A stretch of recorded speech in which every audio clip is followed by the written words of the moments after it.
Hello students, आज मैं आपके सामने उपस्थित हूँ लक्ष्मण परशुराम संवाद का अगला पाठ लेकर। लक्ष्मण परशुराम संवाद के इस भाग में दोनों के मध्य वही बातचीत चल रही है। लक्ष्मण जो है व्यंग वचन कहते हैं, कटु वचन कह रहे हैं और परशुराम जी इन वचनों को सुनकर क्रुद्ध होते जा रहे हैं। दोनों के मध्य बातचीत चल रही है। सभी राजा वहां सभा में उपस्थित हैं। विश्वामित्र जी भी बैठे हैं, भगवान राम भी है, सभी उनकी बातों को सुन रहे हैं। तो यहाँ पर हम देखते हैं दोनों के मध्य धनुष तोड़ने को लेकर क्या संवाद होता है। जो विलोक अनुचित कहें क्षमहु महामुनि, सुनि सर्वसर भृगवंश मुनि, बोले गिरा गंभीर। दोहा ने जो विलोक अनुचित कहो, यहाँ पर लक्ष्मण जी जो है परशुराम जी से कह रहे हैं जो विलोक माने देखना, यदि आपको देखने में लग रहा है कि मैंने कुछ अनुचित कहा है, क्षमा हो महामुनि, हे महामुनि आप धैर्यवान हो, मुझे क्षमा कर दीजिए। सुनी सरोस, सुनकर के सरोष माने होता है क्रुद्ध या क्रोध करना, क्रुद्ध हो गए। भृगुवंश मणि, भृगुवंश की मणि की भांति, भृगुवंश में मणि की भांति चमकने वाले अर्थात भृगुवंश मणि का अर्थ है परशुराम जी। बोले गिरा गंभीर, और कुछ गंभीर होकर के बोले, कहने लगे कौशिक सुनहु मंद यह पाल। अब एक तरह से परशुराम जो है शिकायत कर रहे हैं। विश्वामित्र गुरु जी के साथ राम लक्ष्मण सोमवार में उपस्थित हुए थे, तो गुरु विश्वामित्र से वो शिकायत कर रहे हैं लक्ष्मण की। कौशिक सुनो, कौशिक यानी हे विश्वामित्र, कौशिक सुनो, कौशिक यानी विश्वामित्र जी सुनिए।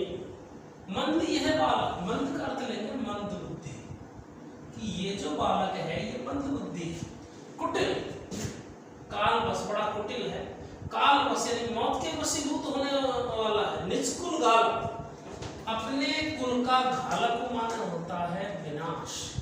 और ये बालक तो ऐसा है जो अपने कुल का क्या करने वाला है, विनाश ही करने वाला। भानुवंश, भानुवंश का मतलब सूर्यवंश, भानुवंश का मतलब है सूर्यवंश। सूर्यवंश में अयोध्या के शासक थे वो सूर्यवंशी थे, इसलिए कहा गया उन्हें भानुवंश। भानुवंश राकेश कलंक, यह सूर्यवंश में चंद्रमा का कलंक है, रूपा कलंक का लक्ष्मण पर आरोप किया गया है, चंद्रमा के कलंक का। परशुराम का अभिप्राय है कि जिस प्रकार चंद्रमा में जो कलंक है धब्बा है वो उसके सौंदर्य को कम कर देता है, वैसे यह बालक भी सूर्यवंश का जो सौंदर्य है, जो यश है, उसकी जो छवि है लोगों की दृष्टि में, उसको ये कम कर देगा। यह सूर्यवंश में चंद्रमा के कलंक, चंद्रमा का कलंक है, ये निश्चित हो गया रूपा कलंक का, क्योंकि लक्ष्मण पर सूर्य के कलंक का आरोप हो रहा है। निपट निरंकुश, निपट माना होता है अत्यंत, निपट माना होता है अत्यंत, निरंकुश जिस पर कोई अंकुश, किसी का अंकुश नहीं हो। अबुध, अबुध माना होता है ना समझ या अबोध। अशंक माना होता है शंका रहित, यह ना समझ भी है और कैसा भी है, शंका रहित भी है। काल कवल हो ही छल माहे, काल के अधीन, काल यानी मौत की, कवल माना होता है अधीन, कुछ ही समय में, क्षण, एक ही क्षण में, अधीन। काल कवल हो ही छल माहे, थोड़ी देर में कवल यानी अधीन, किसके अधीन हो जाएगा, मौत के अधीन हो जाएगा एक ही क्षण में। कह पुकार घोर, परशुराम जी कह रहे हैं कि मैं पुकार कर कह रहा हूँ। घोर माना होता है गलती, मोही नहीं, इसमें मेरी कोई गलती नहीं। घोरी माना हो गया गलती, इसमें मेरी कोई गलती नहीं। आगे कह तुम हट कहो, तुम शब्द आया है यहाँ पर विश्वामित्र जी के लिए। परशुराम जी कह रहे तुम हट कहो, तुम इसे हट कहो माना रोको, तुम इस बालक को रोको जो चहन उबारा, उबारा माना होता है बचाना या रक्षा करना। यदि तुम इस बालक को बचाना या इसकी रक्षा करना चाहते हो तो इसे रोकिए, कहीं प्रताप बल रोष हमारा, इसे हमारे प्रताप यानी पराक्रम, बल यानी शक्ति, और रोष, रोष माना होता है क्रोध, और हमारे क्रोध के बारे में बताइए। इसे परशुराम जी कह रहे हैं इसे हमारे पराक्रम, शक्ति और क्रोध के बारे में बताइए। लखन कहो मोनि सुजस तुम्हारा। फिर लक्ष्मण जी, परशुराम जी ने जब ये बातें कही तो लक्ष्मण जी कहने लगे, लखन कहो, लक्ष्मण जी कहने लगे, मोनि सुजस तुम्हारा, तुम्हारा जो यश है, तुम्हारी जो ख्याति है, तुम्हारी जो प्रसिद्धि है, तुम्हारी अक्षत, अक्षत का मतलब होता है अलावा या अतिरिक्त, तुम्हारे अतिरिक्त, तुम्हारी अक्षत को वर्णन करना, तुम्हारे अलावा इसका वर्णन कौन कर सकता है, इसके वर्णन में कौन व्यक्ति पार पा सकता है, तुम ही इसका वर्णन कर सकते हो। अपने मुंह तुम आपन कर्मी, अपने ही मुख से तुमने अपने कार्यों का बखान किया है, अपने मुख से ही तुम अपने कार्यों का वर्णन कर रहे हो। बार अनेक भांति बहुवर्ण, और इन कार्यों का वर्णन तुमने अनेक बार और अनेक तरीकों से कर दिया है। बार अनेक यानी अनेक बार, भांति बहुवर्णी, बहुत भांति से, बहुत प्रकार से अपने कार्यों का तुमने अपने मुख से वर्णन कर दिया। अर्थात लक्ष्मण का भाव है कि तुम अपने मुख से अपनी ही प्रशंसा किए जा रहे हो। नहीं संतोष तय पुनि कछ कह, यदि अब भी तुम्हें संतोष नहीं है, अपना वर्णन करने से तुम संतुष्ट नहीं हो, तो फिर से कुछ कह दो। जन ऋष रोग दुसह दुसह, जनि ऋष रोग, जनि माने मत, अवधि भाषा है, जनि का अर्थ होता है मत, मत ऋष रोग, ऋष मान क्रोध, इस क्रोध को मत रोकिए। दुसह दुख सह, दुसह माने असहनीय, और इस क्रोध को रोक करके असहनीय दुख को सहन मत कीजिए, यानी अपना क्रोध प्रकट कीजिए और असहनीय दुख को तुम सहन मत कीजिए। वीरवती तुम धीर अक्षोभत, वीरता का व्रत धारण करने वाले हो, तुम धैर्यवान हो। अक्षोभा माने होता है शांत, तुम शांत स्वभाव के हो। गाली देखने पाओ शोभा, और गाली देना तुम्हारे मुख से शोभा नहीं देता। आगे लक्ष्मण जी कह रहे सूर समर करनी कराई। सूर का मतलब होता है जो शूरवीर होते हैं, शूरवीर जो होते हैं समर यानी युद्ध में, करनी कराई करने योग्य कार्य करते हैं। शूरवीर होते हैं वो युद्ध में करने योग्य कार्य, करने योग्य कार्य क्या है, शत्रु का सामना करना, उससे युद्ध करना, करने योग्य कार्य करते हैं। कहीं न जाना वही आप, और आप यानी स्वयं को, जना वही, जना वही का मतलब होता है दिखावा करना। वे स्वयं का दिखावा नहीं करते हैं, अपने आप का दिखावा नहीं करते हैं। जो शूरवीर होते हैं युद्ध में करने योग्य कार्य अर्थात वो युद्ध करते हैं, शत्रु का सामना करते हैं। विद्यमान रन पाए ऋतु, और जो शूरवीर होते हैं युद्ध में शत्रु को सामने पाकर के, कायर कथई प्रताप, विद्यमान रन पाए ऋतु, युद्ध में शत्रु को सामने पाकर के जो कायर लोग होते हैं वो कथई माने कहते हैं, प्रताप माना पराक्रम, वही अपने पराक्रम का मुख से वर्णन करते हैं। जबकि जो वीर व्यक्ति उसके गुण होता है वो पराक्रम दिखाता है, मुख से नहीं कहता, वो शत्रु को दिखाता है अपने पराक्रम को। और जो कायर होते हैं वो मुख से ही अपने पराक्रम का वर्णन करना शुरू कर देते हैं।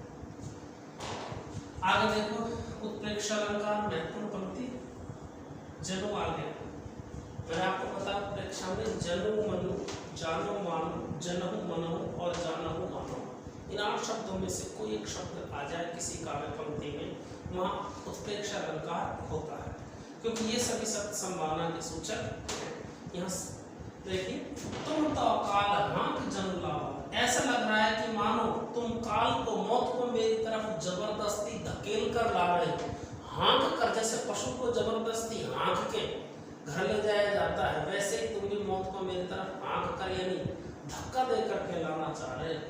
बार बार महिला को बुलाओ मेरे लिए, बार बार में ध्यान रखना, एक शब्द 2 बार आ रहा है, साथ साथ आ रहा है, एक ही आता है, पुनरुक्ति प्रकार से बार बार मोही यानी मेरे लिए, लागी बुलावा, लागी माने लग रहा है, बुलावा माने बुला रहे। लक्ष्मण जी कह रहे हैं कि मुझे ऐसा लग रहा है कि बार बार तुम मौत को, मृत्यु को मेरे लिए बुला रहे हो, अर्थात मृत्यु आना नहीं चाहती और तुम उसे जबरदस्ती घसीट कर मेरी ओर लाना चाहते हो या ला रहे हो। सुनत लखन के वचन कठोर, लक्ष्मण के कटु वचन को सुन करके परस सुधार धरे कर, हाथ में परस अच्छी तरह धारण कर लिया। परशुराम जी ने और घोर गर्जना की, तेज आवाज में चिल्लाए, अब जन देव रोष मुख लोग, जनी माने मत, पहले भी आ चुका है। परशुराम जी कह रहे हैं, हे लोगों, सभा में उपस्थित लोगों से कह रहे हैं कि हे सभा में उपस्थित लोगों, अब मुझे दोष मत देना। कटवादी बालक वध जो, कट वचन बोलने वाला ये जो बालक है वो वध के योग्य है, अर्थात अब मैं इसका वध कर रहा हूं क्योंकि ये बालक वध करने योग्य ही है। बाल बिलो के बहुत में बाँच, मैंने बिलो को माने देख कर, मैंने देखा है कि बच्चा देख कर या समझ कर, इस बाल बिलो बच्चे को मैंने देखा, बच्चा देखकर या समझकर बहुत में बाँचा, बाँचा माना होता है बचाया या रक्षा की, अब तक मैंने इसे खूब बचाया। अब यहू माना इसका मरण हार व सांचा, अब इसका मरण यानी इसका मरना सत्य है, कुछ ही देर में मैं इसे सत्य कर दूंगा, अर्थात इसे मृत्यु प्रदान कर दूंगा। तो इस तरह परशुराम और लक्ष्मण के मध्य संवाद हो रहा है। लक्ष्मण डर नहीं रहे और लगातार कटु वचन कहते जा रहे हैं। तो यहाँ पर यदि हम बात करें तो भाव पक्ष की, तो यहाँ पर परशुराम का जो क्रोध है, लक्ष्मण का जो तर्क क्षमता है, वाक चातुर्य, व्यंग वचन है, उनका जो वर्णन हुआ है। भाषा की बात करें तो अवधि भाषा है, शैली इसमें संवाद शैली, अलंकार आपको बता ही दिया, भानुवंशराग के इस कलंकों में रूपक है, तुम तो काल अंगजन लावा में उपेक्षा हो गए, बार बार मुझे लाल बुलावा, इसमें हो गया प्रवृत्ति प्रकाश। काव्य गुण इसमें ओज वै, हाँ काव्य गुण की यदि बात करें तो इसमें जो है आपके ओज और माधुर्य गुण दोनों गुण हैं। और रीति विधान की बात करें तो रीति हो जाएगी, ओज गुण है तो गौड़ी रीति, और माधुर्य गुण है तो वैदर्भी रीति। नहीं कौन कौन सी रीति है, तो गौड़ी, दूसरी कौन सी है, वैदर्भी रीति, यहाँ पर वही। आगे यदि हम बात करें इसमें छंद विधान की, तो इसमें देखिए दोहा और चौपाई छंद, ये जो दो पंक्ति के बिंदु हैं, बाकी ये जो है सारी चौपाई। चौपाई में बता दो 4 चरण होते हैं, 25 चरण में 16-16 मात्रा, और दोहे में भी 4 चरण होते हैं, लेकिन विषम चरण यानी पहले और तीसरे में 13-13 मात्राएं, सम चरण यानी दूसरे और चौथे में 11-11 मात्राएं होती हैं। तो आपको ध्यान रखना इस चैप्टर में, इस अध्याय में दोहा और कौन सा छंद है, चौपाई छंद है। रस की यदि बात करें तो जहाँ क्रोध आए, क्रोध का वर्णन हो तो रौद्र रस, और वीरता भी दिखा रहे हैं लक्ष्मण, तो इसमें लिख देना वीर रस, उत्साह भी है, रौद्र और वीर रस, इन रसों का प्रयोग हुआ है। एक बार पुनः इसको हम देखें, ध्यान दें, इसका मैं एक बार आपको बता रहा हूँ। लक्ष्मण जी कहते हैं, हे महामुनि, आपको लगता है मैंने कुछ अनुचित कहा है तो मुझे धैर्य पूर्वक क्षमा कर दीजिए। सुनी सर्व, सुन करके सर्वशैली क्रोध में प्रवंशमणि परशुराम जी गंभीर होकर बोले।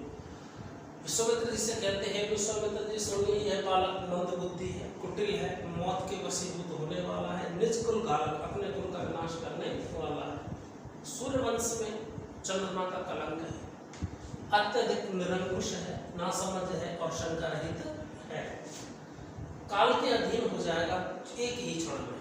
परशुराम जी कहते हैं एक ही क्षण में काल के अधीन, मौत के अधीन हो जाएगा। मैं पुकार कर कह रहा हूँ, इसमें मेरी कोई गलती नहीं।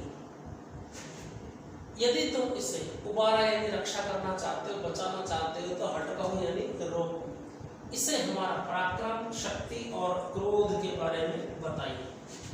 लक्ष्मण जी ने कहा, हे मुनि, तुम्हारा सुयश तुम्हारे अलावा इसका कोई वर्णन नहीं कर सकता। अपने मुंह से अपने कार्यों का तुमने अनेक बार और अनेक तरीकों से वर्णन कर दिया, अब भी संतोष नहीं है तो पुनि तय माने तय, कोई कष्ट नहीं, फिर से कुछ कह दीजिए। जन विसरो, अपने गुस्से को रोक करके ऐसे ही दुख को सहन मत कीजिए।